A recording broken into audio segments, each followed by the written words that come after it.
Om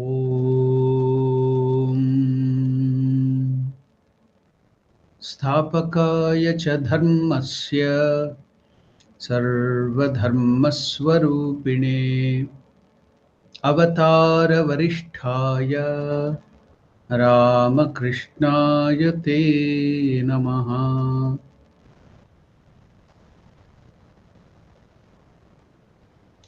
Namaskar to all of you.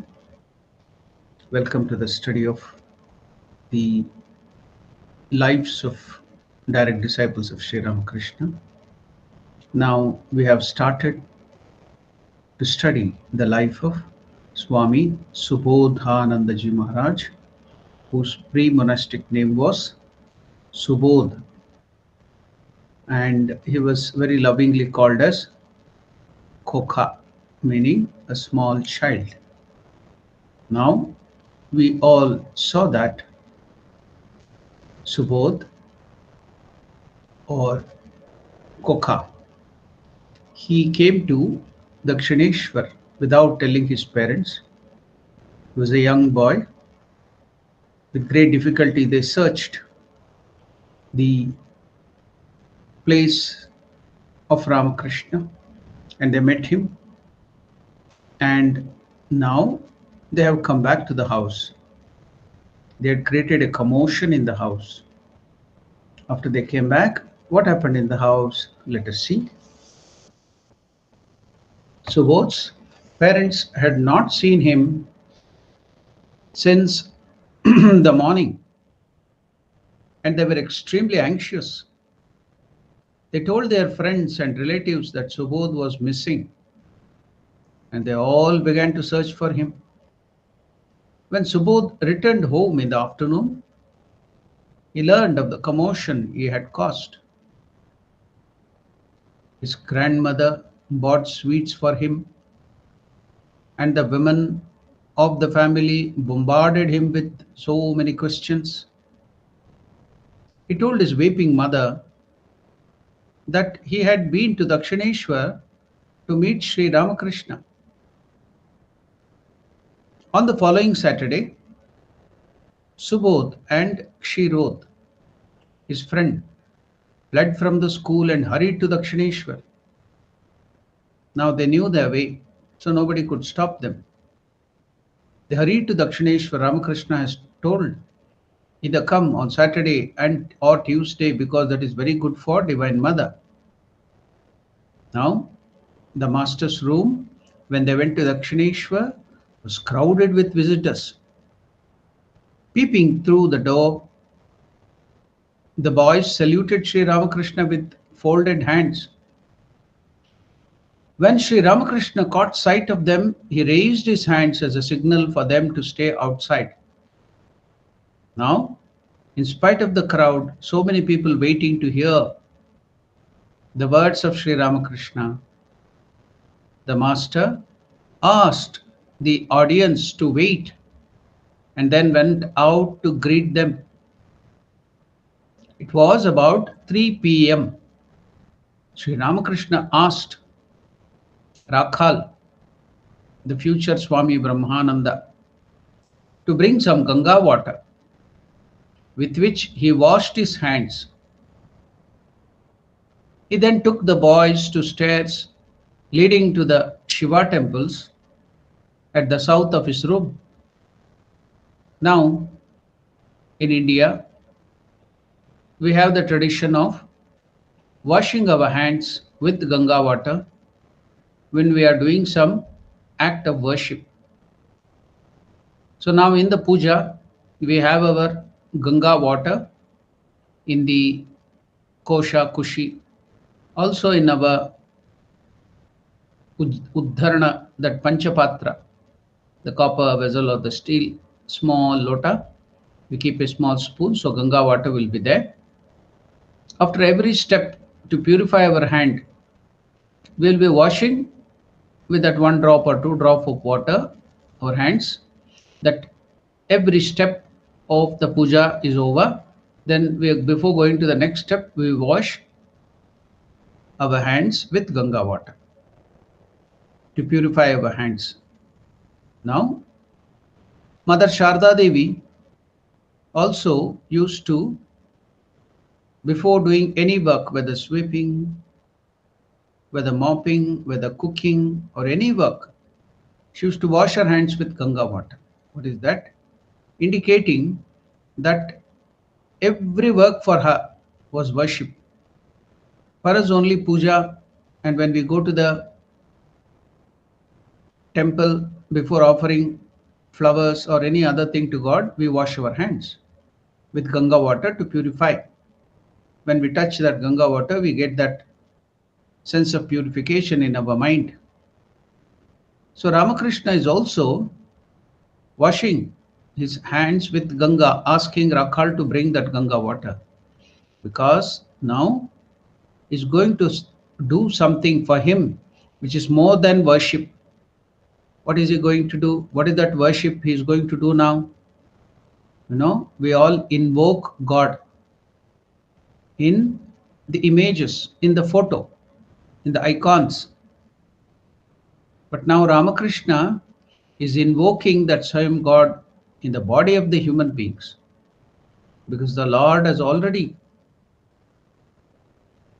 staying there in that body, in everybody's body, in the form of the Atma Swarupa consciousness. It's covered by ignorance. So now for Ramakrishna, every act is puja. Now he's going to awaken that divinity in these two boys. So now that is more than the act of worship. Ramakrishna is washing his hand. Divine Mother maybe might have asked him to do that. Now Ramakrishna left all that gathering. So many people are there because it was Saturday weekend. That too in the afternoon, a lot of people had come. Ramakrishna made them to sit there in the room, and he came out, met these two boys. Then he is asking Rakal to bring Ganga water, and he washed his hands. Now he then took the boys to the stairs leading to the Shiva temples at the south of his room. Now if you go to Dakshineshwar, you can see at the center we have the Bhavatarani or Kali temple. In front of that sanctum sanctorum, we have the Nat Mandir, the prayer hall, where they do the bhajans, they pray, they sit, they meditate. Devotees sit and they can see the Divine Mother.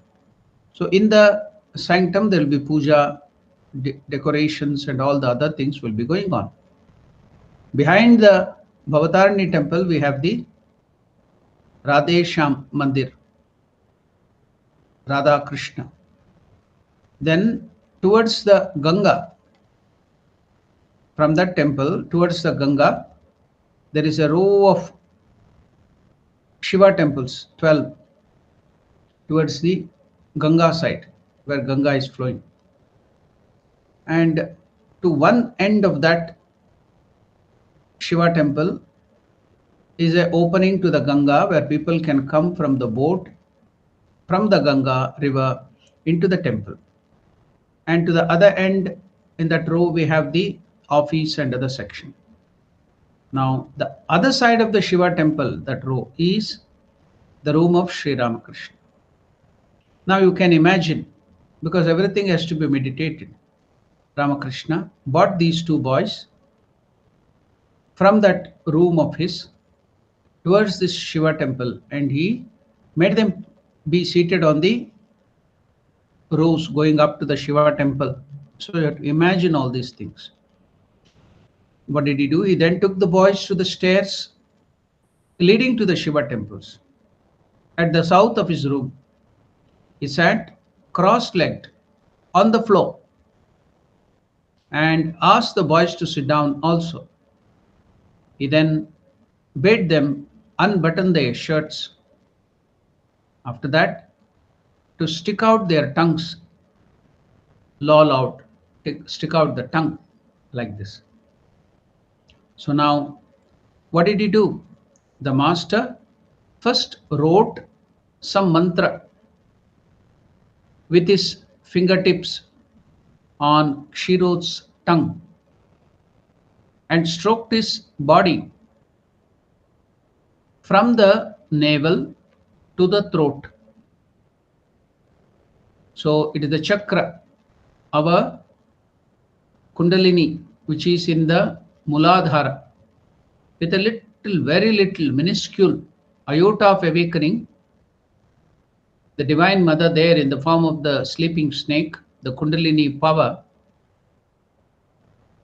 with very little, I told you 0.00001%, and moving between these three planes of consciousness, Muladhara, Swadhisthana, Manipura. Manipura is the navel. All the activities, what we are doing now presently, all is done by this Divine Mother. All our mind of eating, sleeping, procreating, you are studying, all highest thing, it is only up to the navel. When you start your spiritual life, then your plane of consciousness, you have to concentrate on the heart. That is the first step towards spiritual life.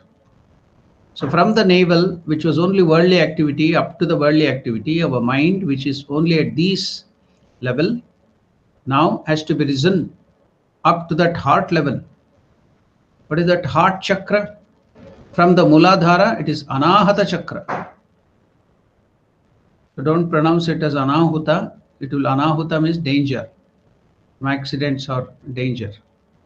So it is Anahata. Anahata chakra at the heart region. So now Ramakrishna is stroking from the navel upwards,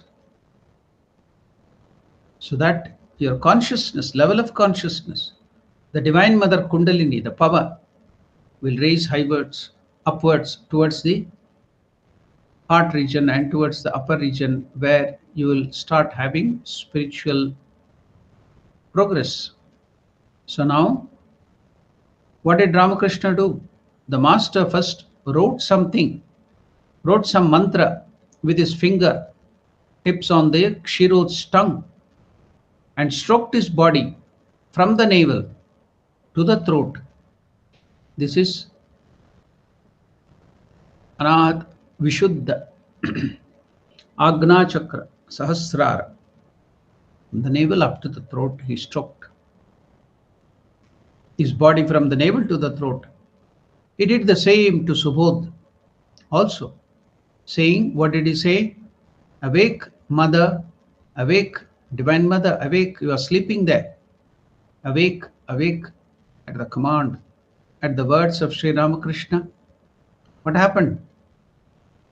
He did the same thing. He wrote the mantra on the tip finger, tongue of both of them, Kshirod and Subodh. Then he stroked from the navel to the throat. Then he told Mother, Divine Mother, Kundalini, awake, awake, Mother, awake. Then he asked both of them to go and meditate. The master's magic touch awakened Subodh's latent spirituality. So now that spirituality in all of us is in the potential form. It is hidden. It's in the seed form. Now by the command, by the words, by the touch of Sri Ramakrishna, that got manifested, the divinity got manifested. So that master's magic touch awakened Subodh's latent spirituality.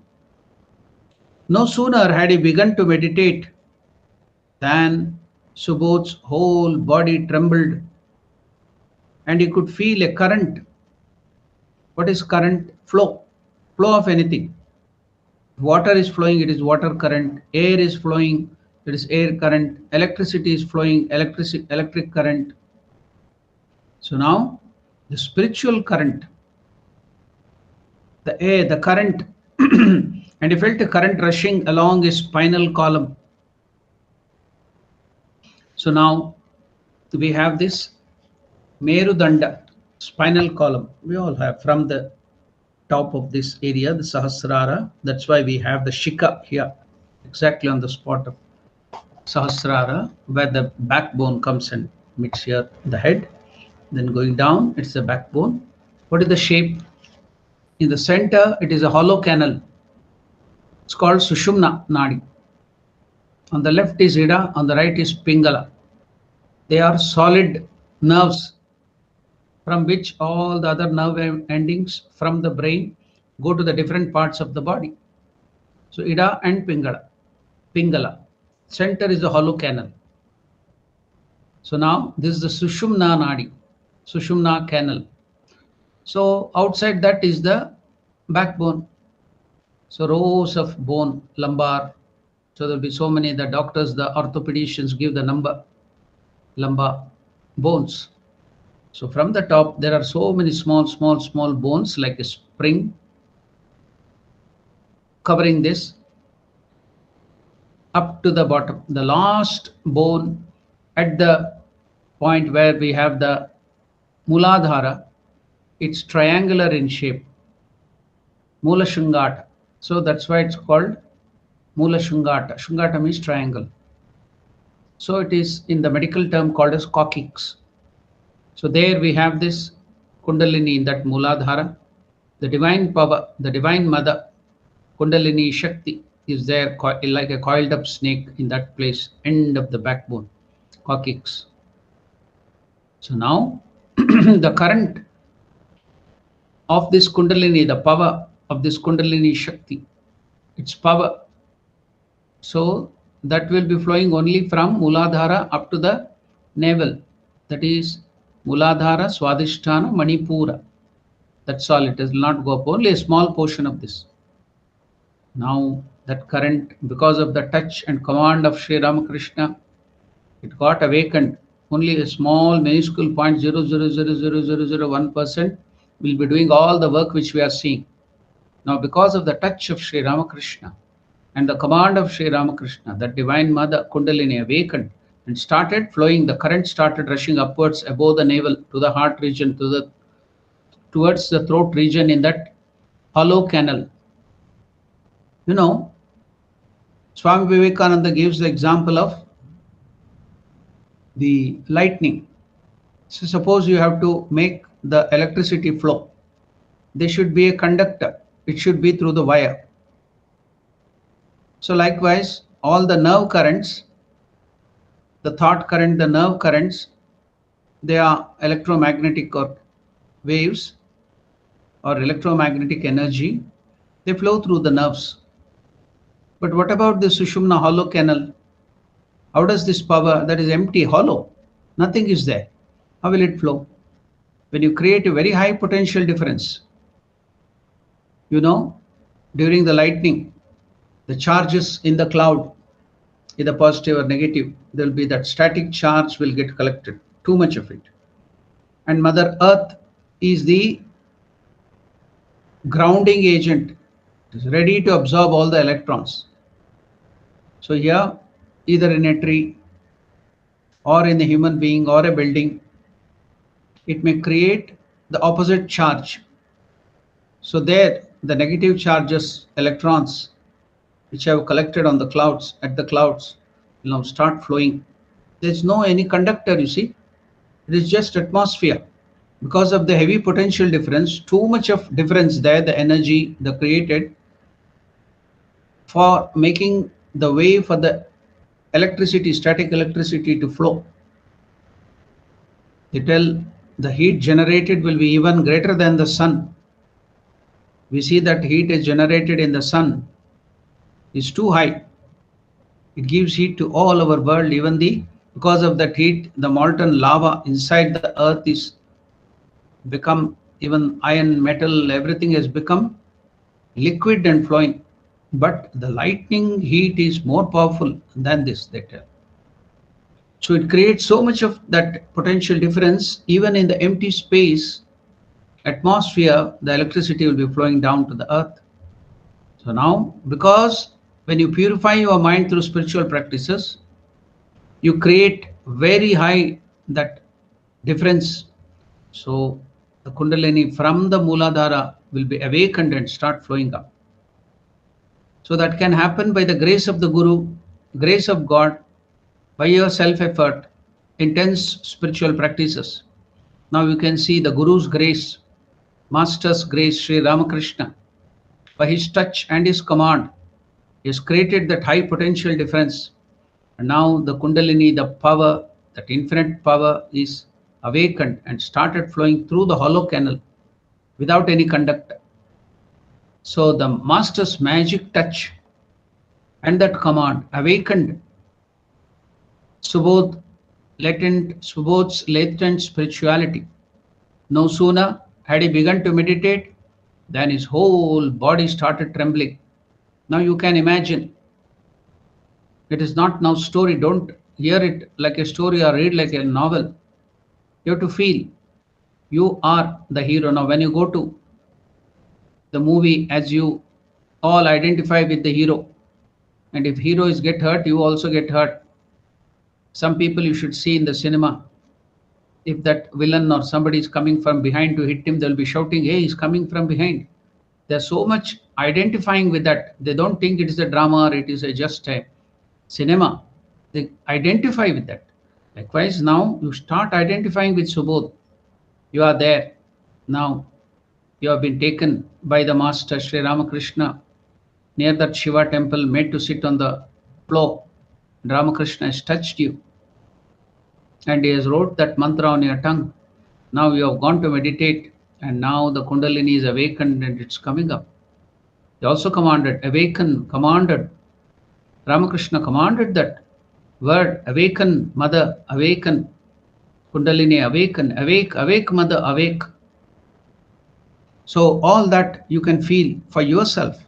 Imagine yourself, identify. Instead of identifying with the worldly things, worldly body, now identify yourself with this hero of this subject, Subodh. So now you have to think that everything is happening to you.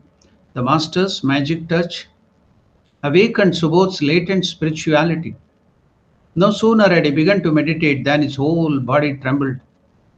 And he felt a current rushing along his spinal column to his brain. An ineffable joy overwhelmed him. And he saw a strange light within him. Can you feel that? He saw a strange light within him in which the forms of numerous gods and goddesses flashed. An ineffable joy overwhelmed him, and he saw a strange light within him in which the forms of numerous gods and goddesses flashed. His meditation deepened, and that boy Subodh lost all sense of personal identity. I'm telling you so many times, that is the basics of spiritual life. Losing your individuality.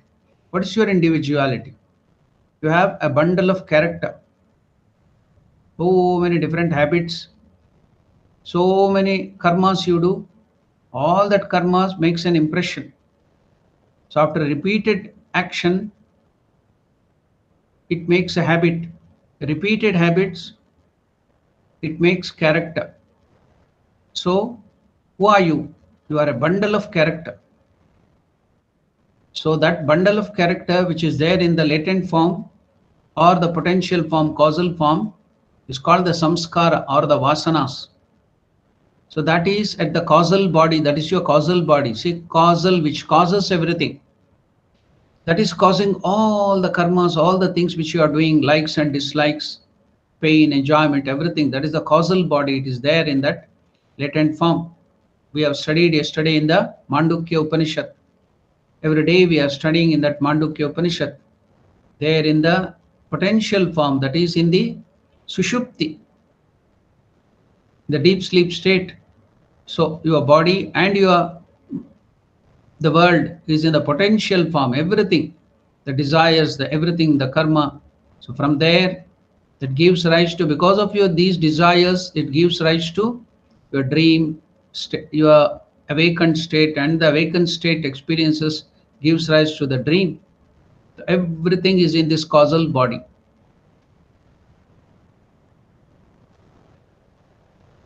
So now, when Ramakrishna touched, all that desires, all that ajnana, it reduced. And automatically, the pure consciousness, the Lord, the Paramatman, which is your real identity, it is manifesting. So, you see the reflected joy in the prajna state or in that sushupti state. But now that direct joy of the Lord, Paramatman, bliss, ineffable bliss, joy overwhelmed him, and he saw strange light within him in which the forms of numerous gods and goddesses flashed. His meditation deepened, and the boy lost all sense of personal identity, the ego. You think you are the ego. There is a false I because of the nearness to the Atman, pure consciousness, nearness of the mind, nearness of the body, nearness to what? To the Paramatman or Atman within you. So there is a creation of false sense of I that is called ego, and it identifies with all this bundle of characters. That is individuality. So you think you are such and such a person, you have such and such qualification, this is your nature, you are the son of such and such father and mother, brother and sister of such and such people. So you are falsely identifying with this identity, the ego, the bundle of character, the body, the mind, everything, samskara, vasanas. So now, what is the basics of spirituality? Losing this individuality, dislodging your identity with the ego and this body-mind complex, and lodging your identity with the Paramatman, who is your real nature. And now you see, because of the touch, because of that command of the master, that boy Subodh lost all sense of personal identity. That ego identity is lost. So if ego is lost, what remains? Pure consciousness, God and God alone. That's what we have to do. All our karma yoga, all our service to the poor, seeing God, the puja, the worship, the bhakti yoga, the gnana yoga, is to reduce this ego, reduce this identity. But in spirituality, we start developing spiritual ego, which is again you are going away from God. So losing that identity, perfect self-abnegation, that is the goal. Removal of that ego, lower self, removing the selfishness, becoming unselfish, feeling for others, seeing God in everybody, serving them. That is losing, that is the easiest way to lose your identity. So now, by the touch of the Guru, by the command of Sri Ramakrishna, so all that identity with the ego is dislodged. And now see this boy Subodh, his meditation deepened and the boy lost all sense of personal identity. When he regained consciousness, he found Sri Ramakrishna stroking his body in the reverse direction. Earlier, he had stroked from the navel up to the throat for the Kundalini to rise upwards. And now he has to do the work, he has to stay here on this earth and do his Lokaseva, the work of the Divine Mother. So Ramakrishna is now bringing down, touching in the downward direction, bring from the throat towards the navel, bringing down that power. So then Subodh came back to normal consciousness. When he regained consciousness, he found Sri Ramakrishna stroking his body in the reverse direction from the head towards downwards. Now Ramakrishna is telling, when he regained consciousness to Subodh and that boy, well, he said, have you practiced meditation at home? To which Subodh told, very little, sir, replied the boy. I used to think a little of gods and goddesses since I heard of them from my mother. Ah, said the master, that's why you could concentrate so easily. See, the samskara given by the parents are so important.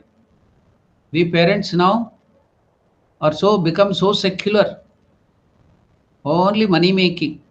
We train our children only how to be more intelligent and earn more money. We don't give them spiritual training at all.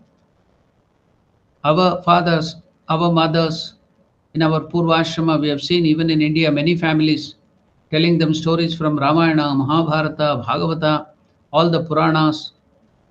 Now presently the story of gospel of Sri Ramakrishna, Vivekananda, Mother Sharda Devi, so it will make a impression on the young mind, and that will allow them to concentrate and make them their mind pure. We don't want to give that at all. We are spoiling our children, not giving. All the time we have to bombard them with these good ideas so that will help them. What will you do? How much will you earn money? You can't carry.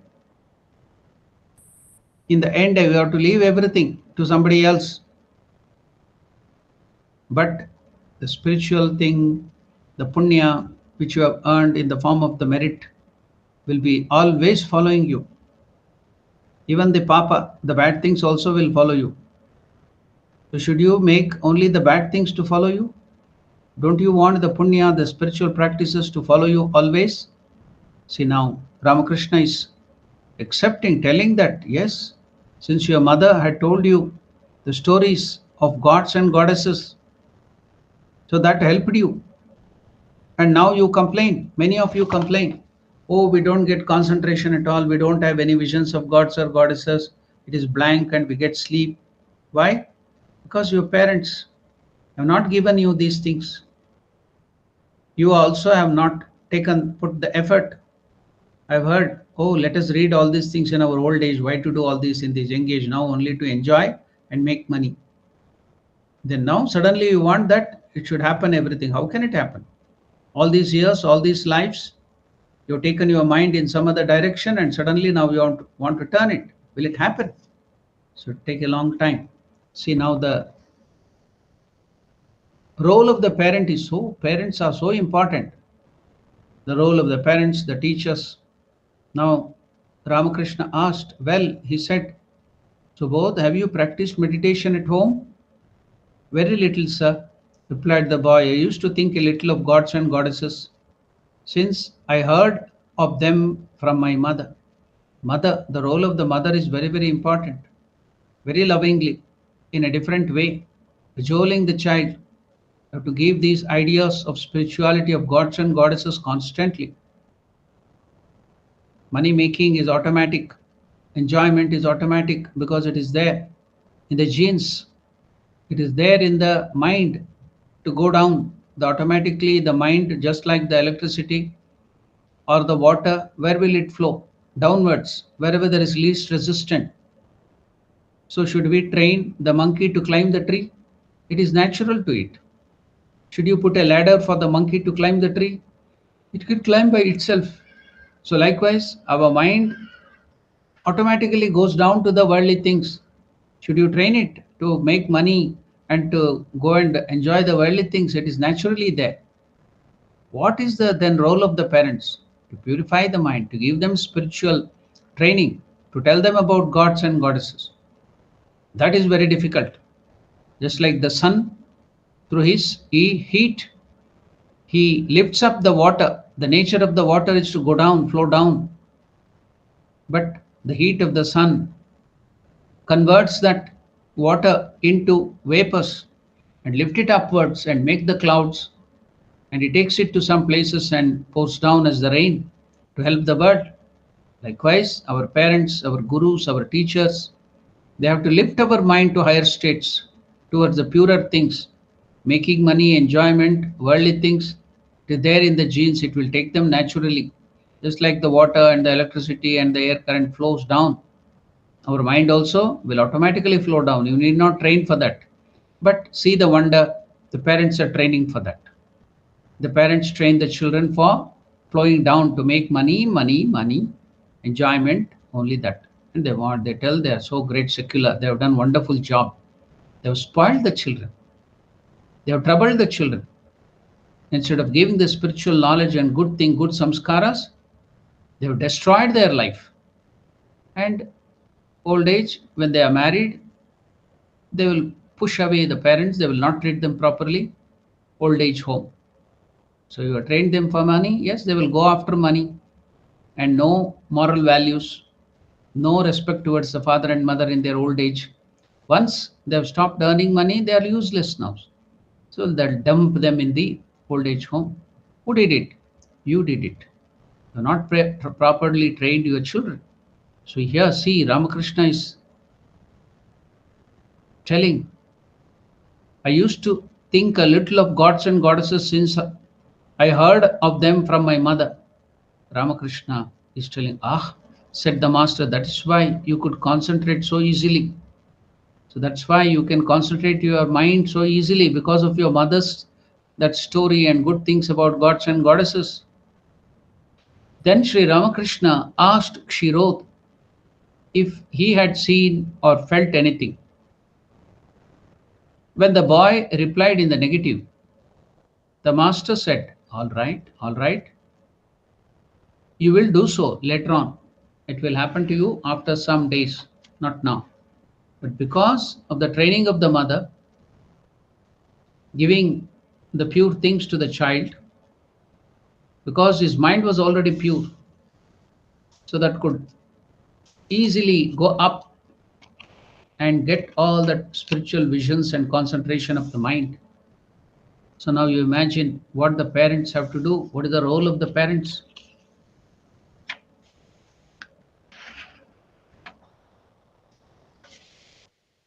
Sri Ramakrishna then told them to go to Panchavati.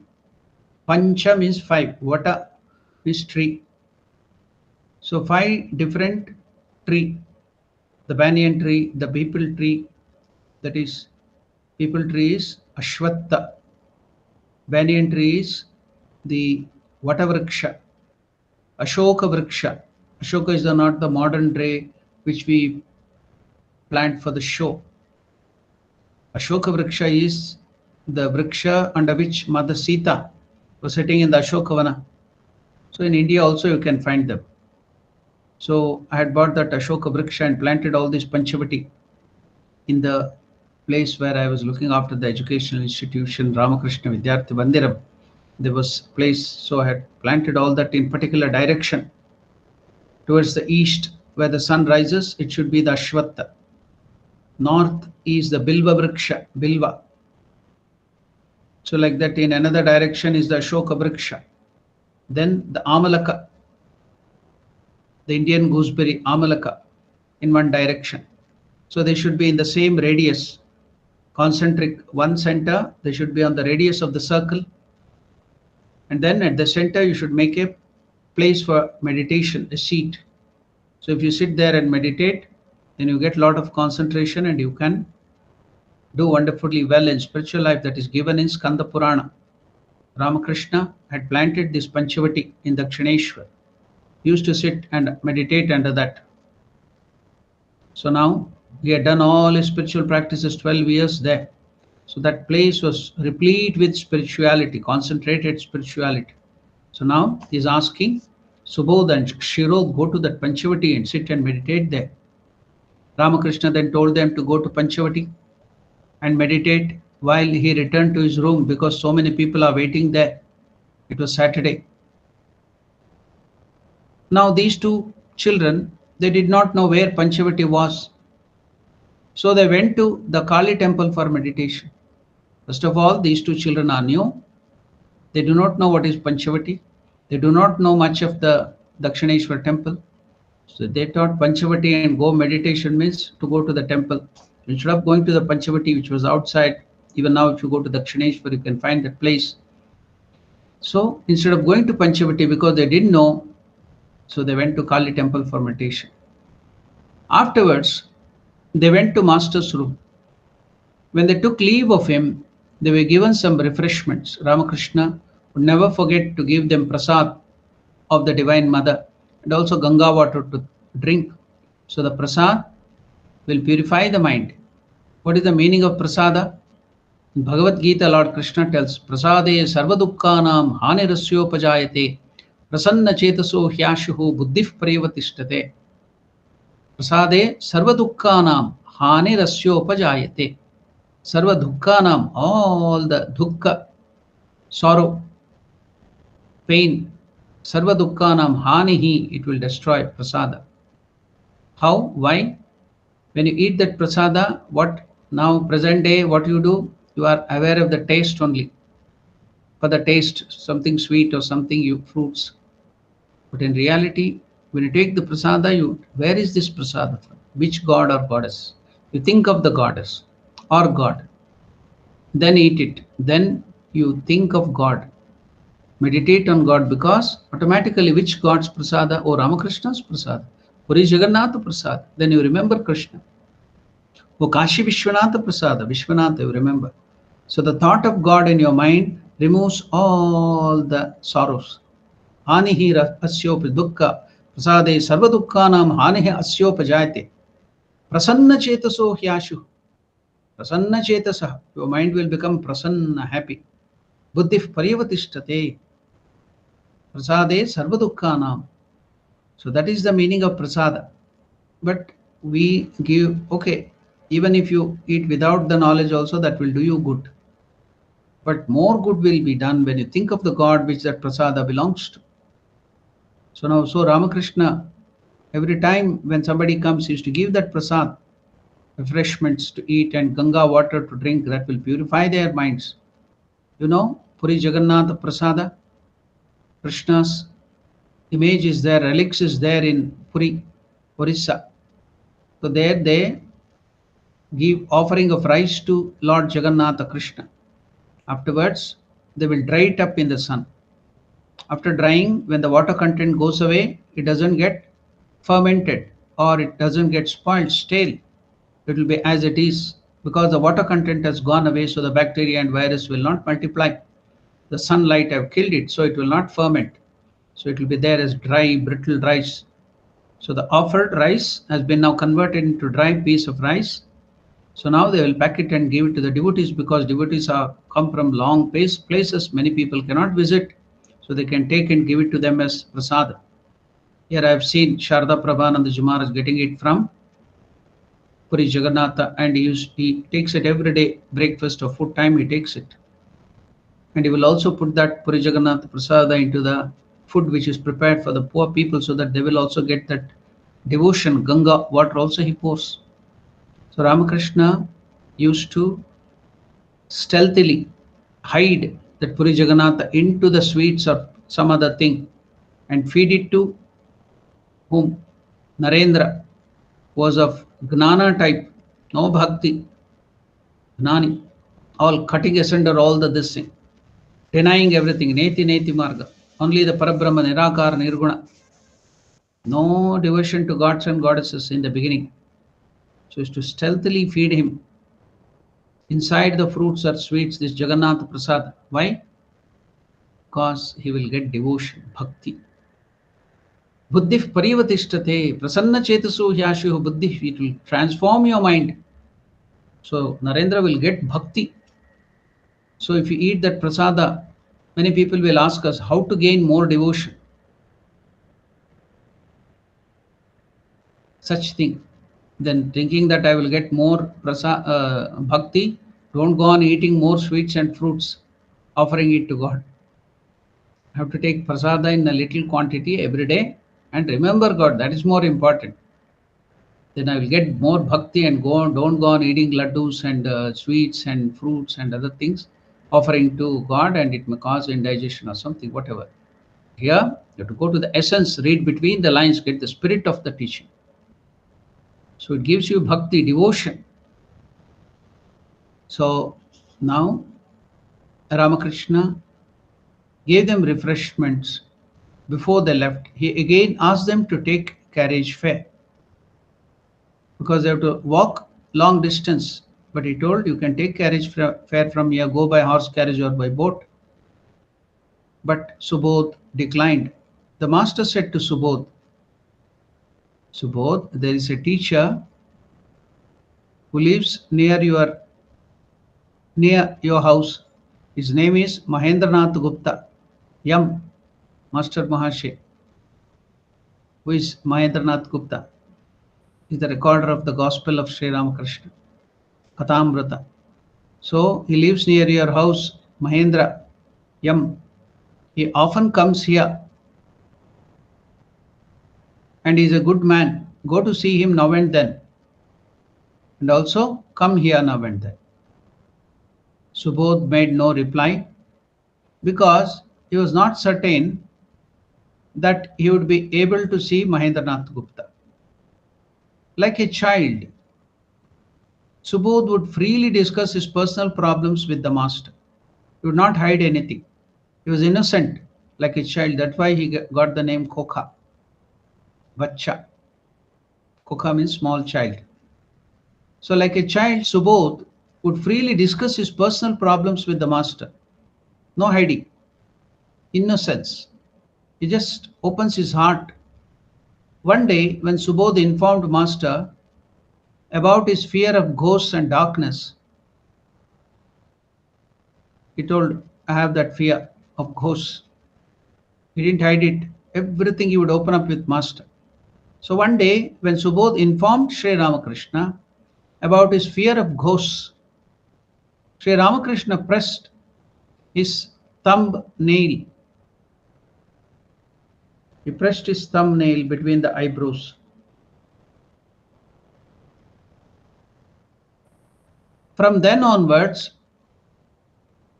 Subodh would see a soft light over his forehead, and that permanently destroyed his fear of ghosts. Isn't it wonderful? Feel that Ramakrishna is pressing his thumbnail towards at the center of your eyebrows, and you are now having the vision of the soft light, and all the fear has left you. Like a child, Subodh would freely discuss his personal problems with the master.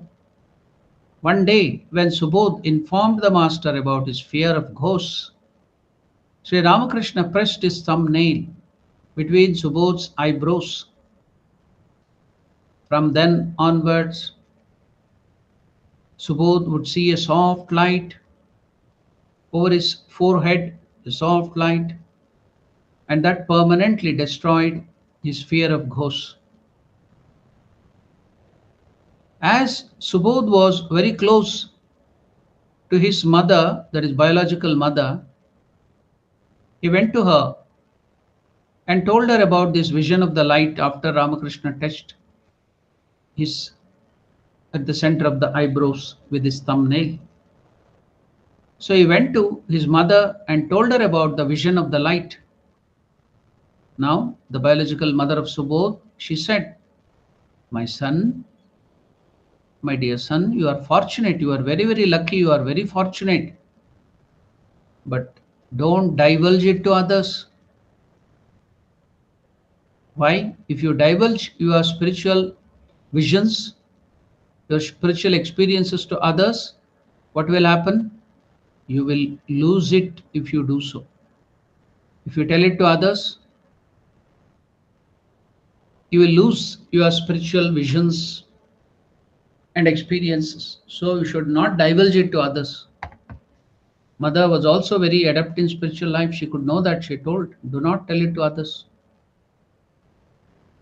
Why does it happen? I have explained earlier. Again, I can explain it. Whatever you keep secret, whatever you hide, anything, those thoughts automatically, very quickly go to your subconscious mind. Whatever you tell to everybody, it will be superfluous. It will be always there on the conscious mind, the waking state. Major portion of your mind is in the subconscious mind. All that comes out, you know where? In your dream state, swapna. All that. So that subconscious mind, a bigger portion of your many lives earlier, 8.4 million lives you have undergone. Not years, 8.4 million years, but 8.4 lives before getting the first human birth. And after getting the human birth, doing so many papakarya, punyakarya, if you do punyakarya, you will go to the higher lokas. If you do the papakarya, you will go again back to the animal lokas, again human life. When our punya and papa are 50-50, you come to the human life. So maybe after 8.4 millions of life, getting the human life first, you might have again got millions and millions of life. So all that samskaras, all that memory, what you have done in all this life is recorded. Not one single thing will miss. Every detail will be there and stored in your Muladhara, where your Kundalini resides. Muladhara is the place of your subconscious mind, the coccyx. So now everything is there. In your dream state, when you go to the dream, now you are in that subtle world where your subconscious mind is working. That's why you have never seen a person and things and the world and people in your waking life, in this life. But in the dream state, you will be seeing all those things. You will be flying, you will be moving in water, you will become a fish, you become a donkey. All that will come out. So major portion of your mind is subconscious mind. Tip of the iceberg is only seen upwards. That is our conscious mind. But the major portion of that iceberg is inside the sea. So likewise, our subconscious mind has stored everything that is inside. So in your dream state, you get all those things. These are all the dreams. So now, when you keep anything secret, all that you hide, the thoughts, see many of the time bad things, all the bad things we have done, all the wrong things we have done, we hide it, we don't tell it to others. So it goes to your subconscious and start troubling you there. Any bad thing, any other things which you hide. That's why there is a saying in India, whatever papakarya, bad things you do it openly. Whatever good things you do, charity, meditation, doing good to others, do it hidingly. Nobody should know. Why? Because it will go to the subconscious mind. Whatever wrong things you do, whatever bad things, do it openly. Because when you do it openly, people may correct you. And it will be at the subconscious level. But we do the wrong thing. The bad things, the ugly things, the filthy things we do, keep it hidingly. So it goes to the subconscious mind and stored up. And all the good things, you will go on taking a drum and beating the drum, tam, tam, tam, tam everywhere. You'll be spreading it. Even a little thing you do, make a big hype, fuss about it. So how does all the good things will never go inside? So spiritual things, spiritual practices, spiritual visions, when you keep it a secret, it goes to your conscious mind and it will start cleansing the subconscious mind, because so many dark things are kept there, hidden. So all that will be washed out. So that's why any spiritual vision, spiritual things, you should always keep it secret. It should not be told to other people. So here, mother knew that she was also adept in spiritual life. When Subodh told her that he is having some soft light on the forehead, the vision due to the touch of Sri Ramakrishna. As he was close to his mother, Subodh told her about his vision of the light. He said, but now the mother said, my dear son, you are very fortunate, but please don't divulge it to others. You will lose that vision if you do so. Traditions say that one should not divulge one's spiritual experiences. So you can divulge it to your guru or people, the Shiksha Guru, or people who have gone forward in spiritual life, who have faith, or the same faith like yourself. Not to all and sundry. Only to your guru or Shiksha Guru you can divulge those things and get clarification if you have any doubt. My son, you are very fortunate, but don't divulge it to others. You will lose it if you do so. Traditions say that one should not divulge one's spiritual experiences to anyone except the guru. Otherwise, one may not have those experiences again. But now, when mother told that, Subodh answered to the mother. Mother told, very fortunate, don't divulge it to others. To which, the child, innocent child Subodh, he answered, What harm could it do, mother? If that spiritual light goes away, what harm will it do, mother? Mother, see, such a great mind, Subodh in that young age is telling the mother, Mother, it's not the light that I want. I don't want that light and spiritual experiences. Then what do I want? But that which comes from. I want the source of the light. I don't want the light. I don't want the spiritual experiences. But I want the source of spiritual experience. What is that? God. I want God realization. See, depth of that intensity of spiritual life of this young boy. When mother told, do not tell it to others, it may stop that spiritual experiences, the light and other things. Subodh is answering to the mother, Mother, what harm will it do to me if I tell it to others? It will stop, that's all. I am not worried about those light and spiritual experiences, mother.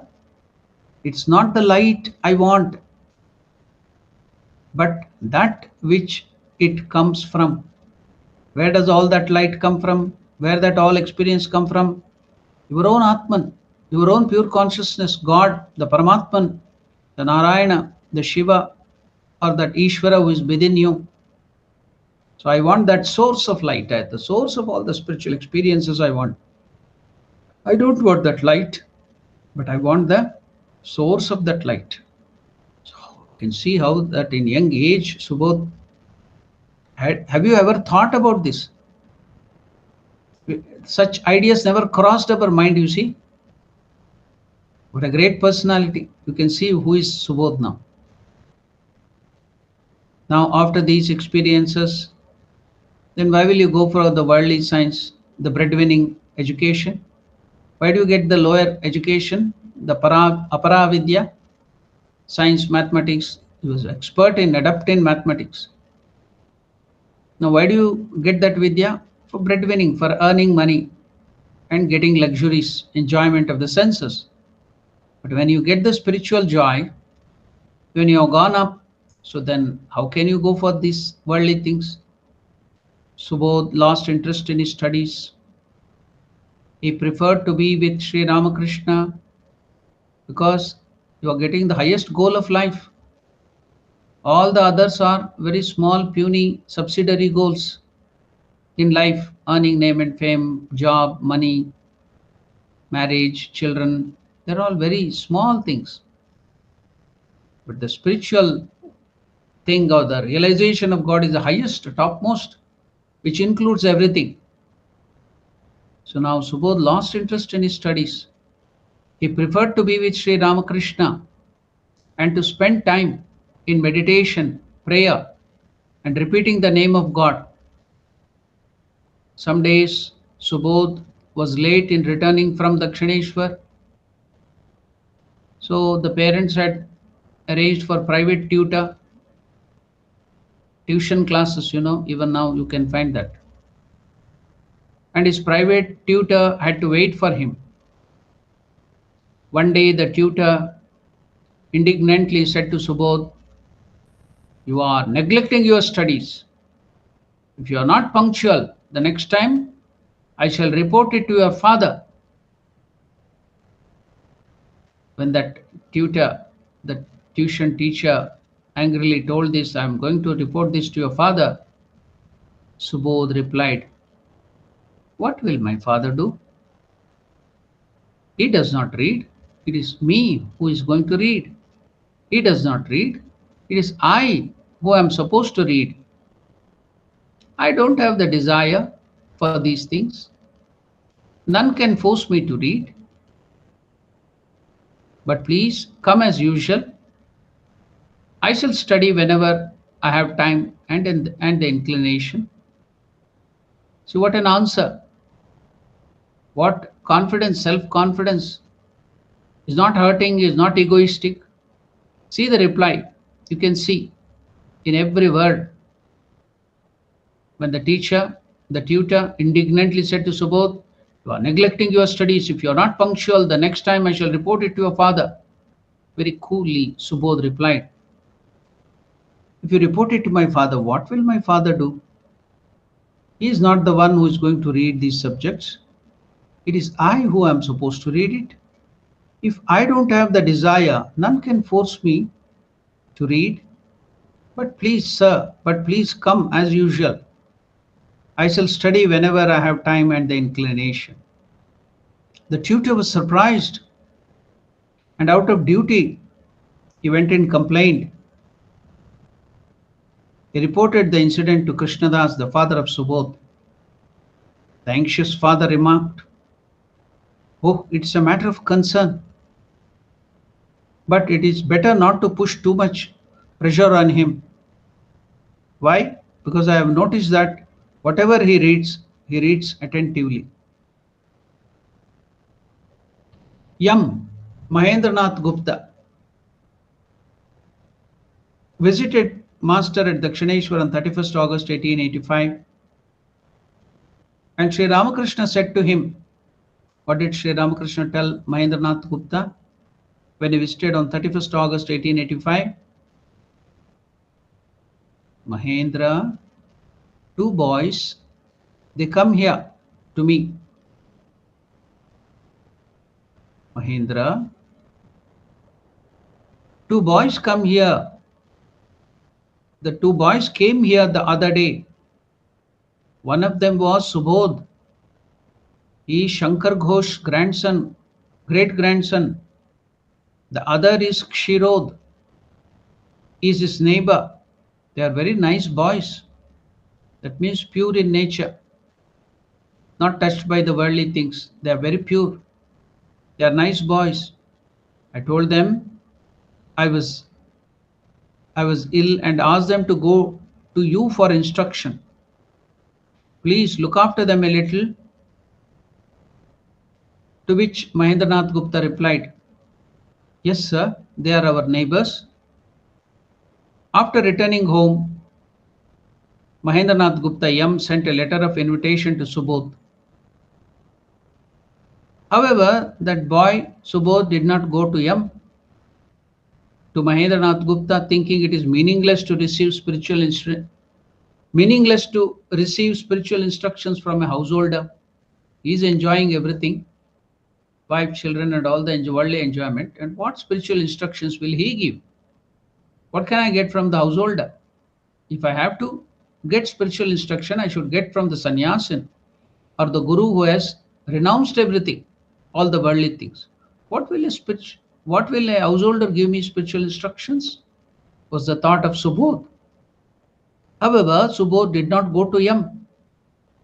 He thought it is meaningless to receive spiritual instructions from householders. After a few days, Subodh again went to Dakshineshwar, and Master introduced him to Shashi and Sharat, another two boys who would become the future direct disciples, sannyasins. Shashi Bhushana Chakravarti and Sharat Chandra Chakravarti. They were cousins, and Ramakrishna used to tell in their last birth they were the disciples of Jesus Christ, Shashi and Sharat. Now, when he went to Dakshineshwar next time, Ramakrishna introduced this Shashi and Sharat to Subodh. Now, Ramakrishna asked them to visit each other so that his young disciples would know each other well. Subodh said to them, "I shall visit your homes, but please don't come to our house. That may make my father mad at me. My father is already upset that I am going to Ramakrishna and doing spiritual practices. Now, if my father comes to know that you have come from Ramakrishna for spiritual things, then my father will be mad. I will come to your houses. You please don't come to my house. I shall visit your homes, but you should not come to our house. That may make my father mad at me." The master was extremely careful not to upset his boys' parents because that might disrupt their mental peace. However, Sri Ramakrishna was very impressed with Subodh's frankness and common sense. So his openness and common sense. Ramakrishna liked it. However, Ramakrishna was impressed with Subodh's frankness and common sense. Ramakrishna had been diagnosed as having throat cancer. As it developed, he could not speak much. So he asked Shashi Bhushan Chakravarti, Shashi and Sharat, to introduce Subodh to Narendra.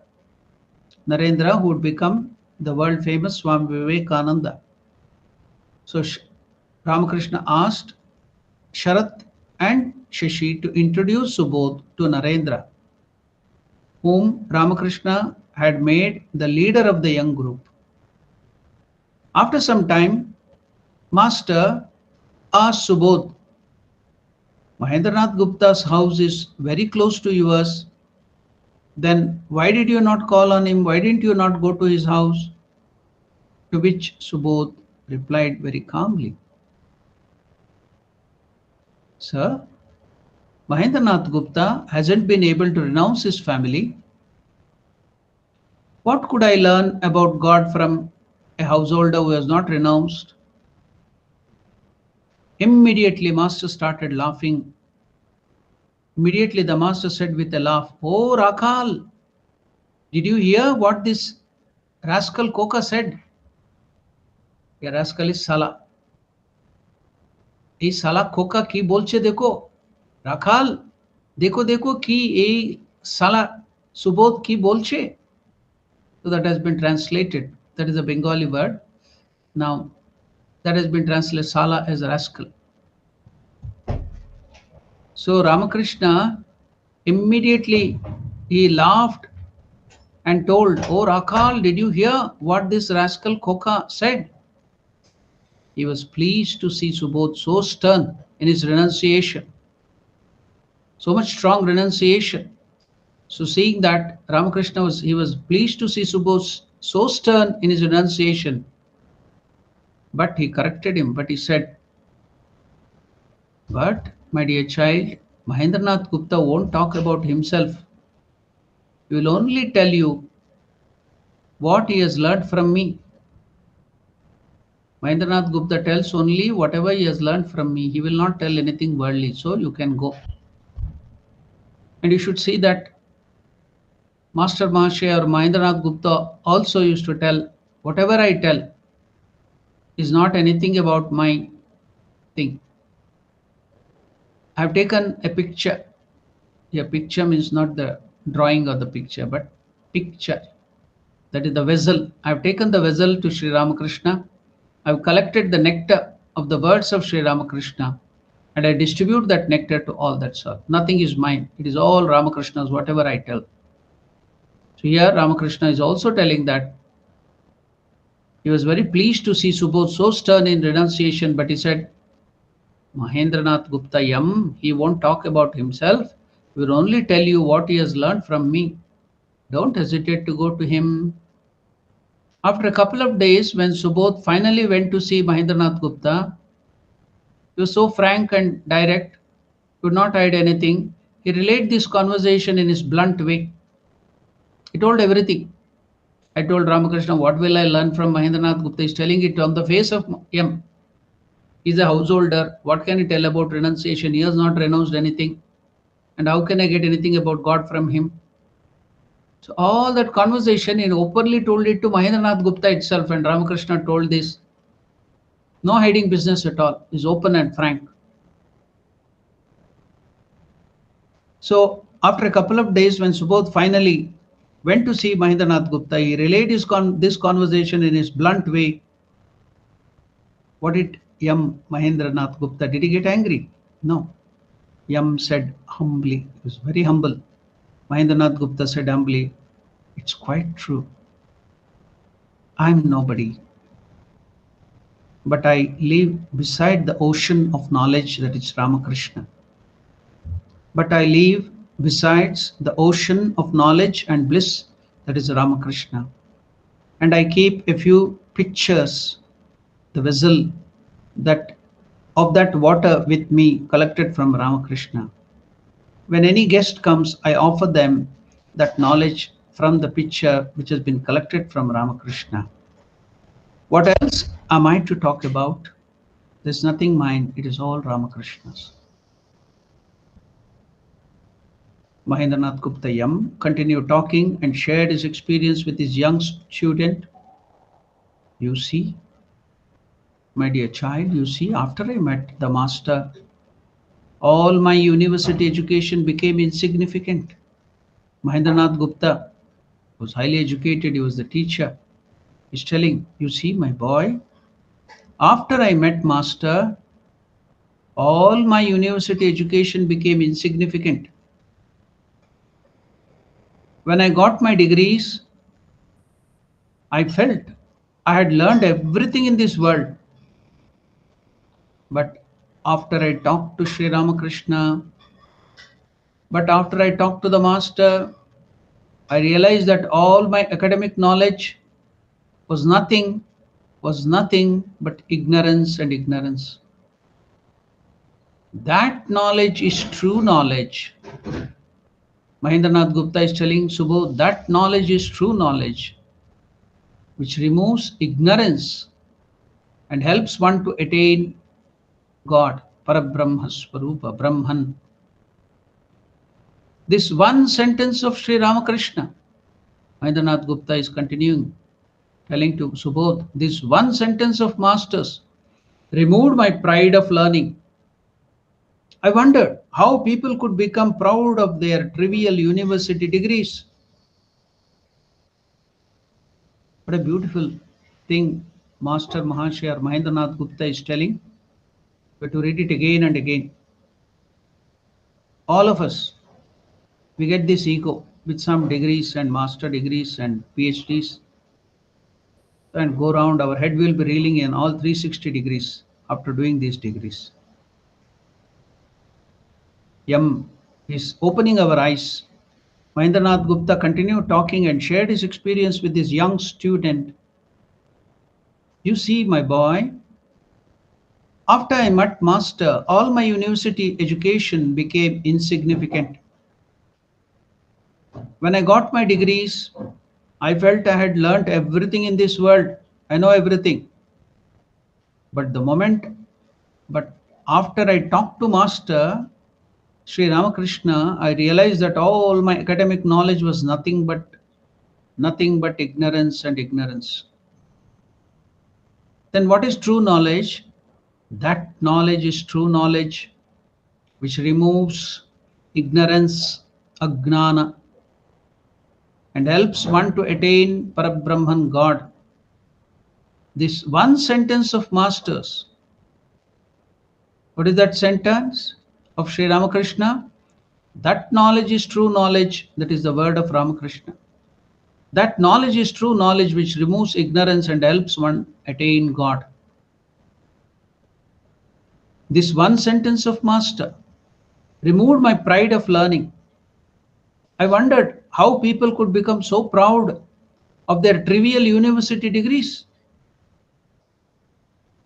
So that has to be etched in our heart to remove our ego. After some pleasant hours, Subodh took his leave from Mahendranath Gupta. Thus did Sri Ramakrishna seal the bond of friendship and love amongst his disciples. Sri Ramakrishna was finishing his divine play at the temple garden of Dakshineshwar. That is, he was ready to give up his life or body, stop his Leela on this earth. He now before taking leave of his earthly activities, Ramakrishna put all his energy into training these young boys who would then teach the world. Sometimes Subodh would arrive at Dakshineshwar at noon, having walked all the way from the school in the hot sun. Subodh had a strong desire to serve his Guru Sri Ramakrishna. While fanning the master, he was surprised to feel that all his fatigue had gone. He had walked from his school 6 or 7 kilometers. He has come directly from the school, walking in the hot sun, He's so tired.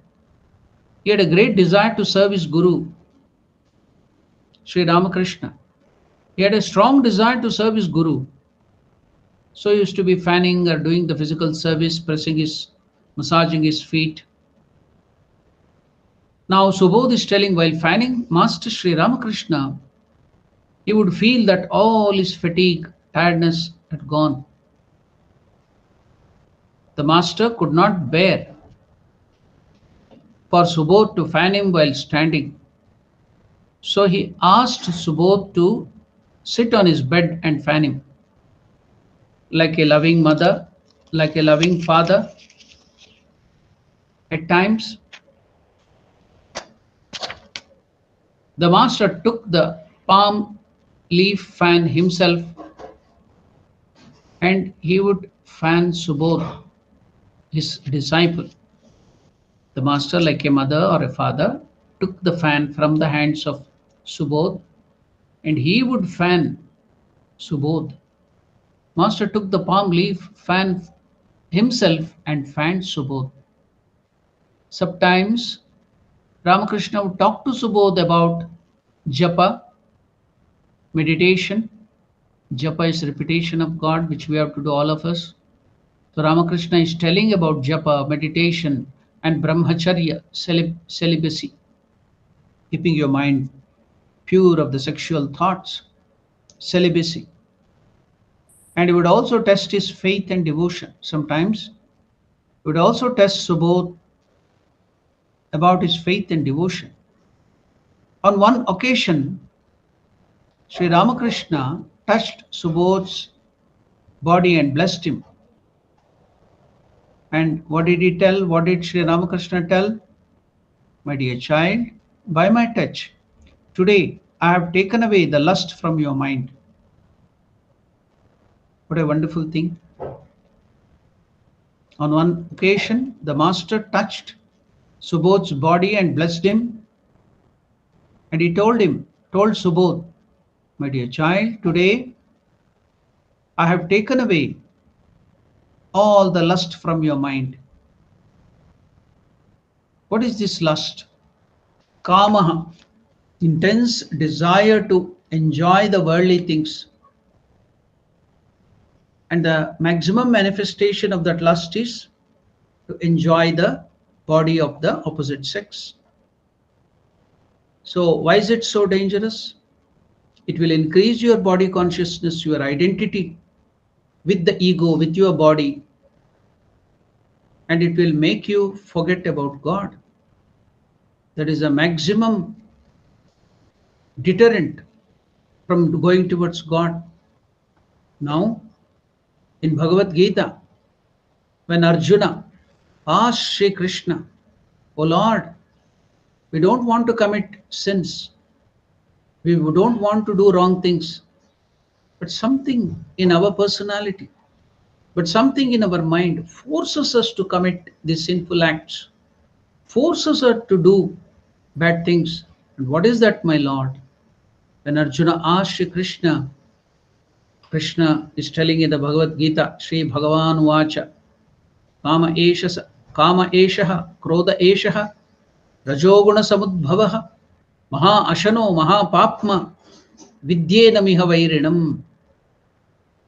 Kama Eshaha, Krodha Eshaha, Rajoguna Samudbhavaha, Maha Ashano, Maha Papma, Vidyena Miha Vairinam. When Arjuna asked, what is that? Even though we don't want to commit wrong things, commit sins, something in us forces us to commit wrong things and do the sinful activities. What is that, Lord Krishna? Which Krishna is telling, this is Kama, this is Krodha. These are the two things which are forcing you. What is Kama? Intense desire. What is the maximum manifestation of that intense desire? Lust, cupid, to enjoy the body of the opposite sex. Kama. Kama can manifest in so many other different ways too. That is the highest. So Kama Eshaha, this Kama, lust. Krodha Eshaha, anger, this lust and anger. Rajoguna Samudbhavaha, the Rajoguna, The Rajas Samudbhavaha, it has come out from that Rajas. Udbhavaha, Samudbhava, Samyak Udbhavaha. The source is Rajas, Kama and Krodha. Maha Ashana, they are like great fire. Fire, it is fire, it is not ordinary fire. Maha Ashana, Maha Papma, they are great sins. They are the one who will push you to do sins. These two things, Krodha, anger and Kama. What is anger? Start analyzing. Anger is the elder brother of Kama.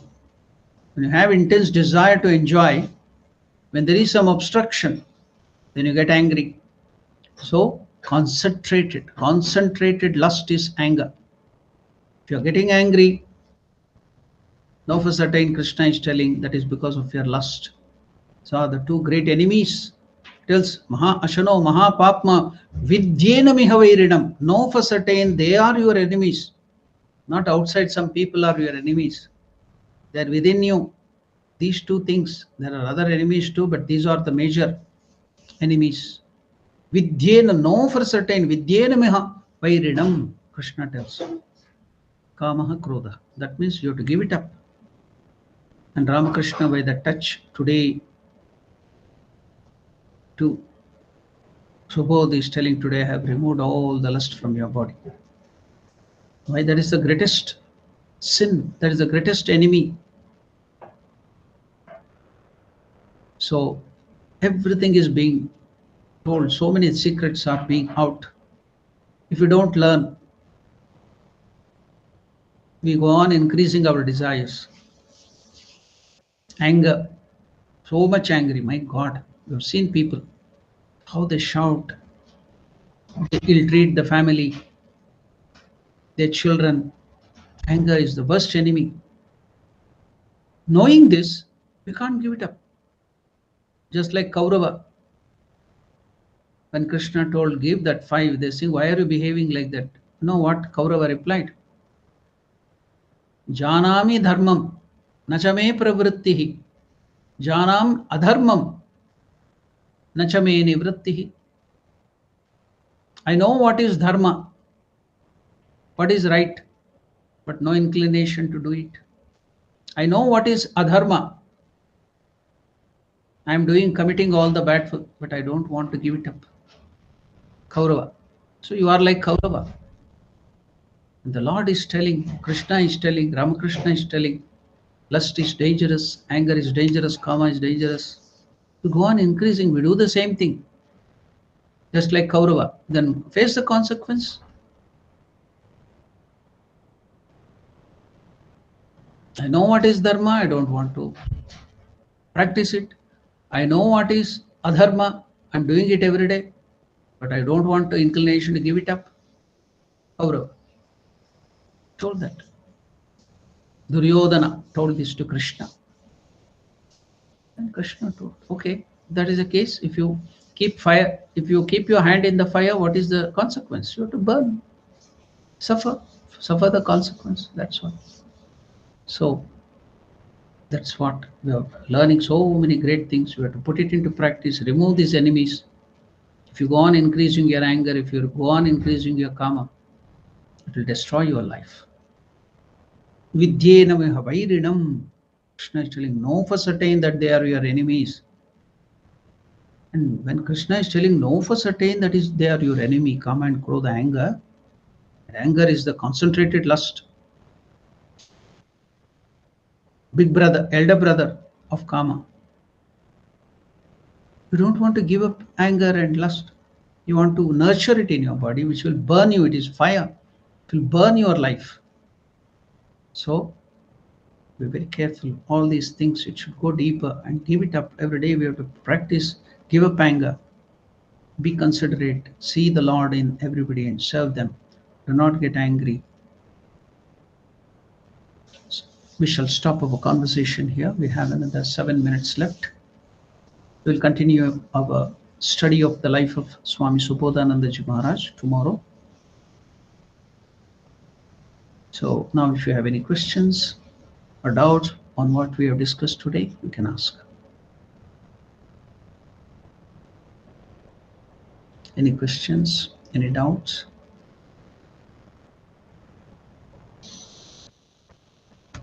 Are there any questions on the live chat of the YouTube? No, there are no questions on the live chat. Okay, if there are no questions or no doubts, then we can conclude with the prayer. Om Priyatam Pundarikakshaha Sarvayagneswaro Harihi Tasmin Tushte Jagat Tushtam Pridite Priditam Jagat Harihi Om Tat Sat Sri Ramakrishna Arpanamastu. Thank you. Namaste.